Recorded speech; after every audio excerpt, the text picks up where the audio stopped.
મિત્રો, એક નાનકડી વાર્તા સાંભળીએ. ભારતમાં બે બહેનો પ્રકૃતિ અને સંસ્કૃતિ નદી કિનારે રહેતી હતી, જ્યાં ખૂબ ઊંચા ઊંચા વૃક્ષો હતા. આ વૃક્ષો પર પશુ પંખીઓ રહેતા હતા, જે સંગીત વગાડતા હતા તેમજ ગીતો ગાતા હતા. પશુ પંખીઓ સંગીત વગાડી અને ગીતો ગાઈ અને કોઈ બીમાર હોય તો એની ચિકિત્સા કરતા હતા. મિત્રો, આ નાનકડી વાત ઉપરથી આપણને શું યાદ રહી શકીએ? ચાલો જોઈએ. એસએસનો એક પ્રશ્ન: ભારતના પ્રાકૃતિક અને સાંસ્કૃતિક વારસાની વચ્ચે ગાઢ સંબંધ છે. મિત્રો, આ જવાબ આપણને કેવી રીતે યાદ રહે અને સમજીએ. આપણે જે બે બહેનોની વાત કરી, પ્રકૃતિ અને સંસ્કૃતિ, આ બંને બહેનો એટલે આ પ્રાકૃતિક અને સાંસ્કૃતિક વારસો. આ બંને બહેનો ક્યાં રહેતી હતી? નદી કિનારે. નદી કિનારે વૃક્ષો હતા. વૃક્ષો પર પશુ પંખીઓ રહેતા હતા, જે સંગીત વગાડતા હતા તેમજ ગીતો ગાતા હતા, અને જો કોઈ બીમાર પડે તો એની ચિકિત્સા કરતા હતા.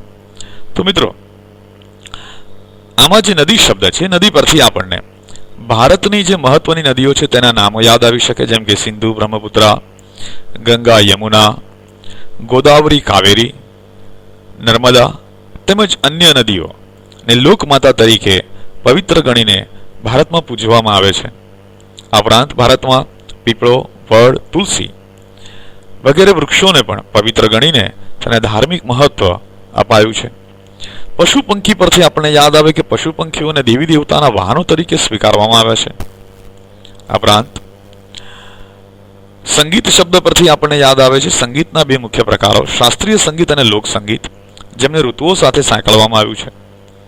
અને કેટલાક શાસ્ત્રીય રાગો એ દિવસના જુદા જુદા પ્રહરો પર આધારિત છે. ગીતો પરથી આપણને યાદ આવી શકે છે ગીતો, કાવ્યો, તહેવારો, ઉત્સવો અને ચિત્રકલા વગેરેમાં પણ વિષય વસ્તુ તરીકે પ્રકૃતિ અને ઋતુચક્રને સ્થાન અપાયું છે.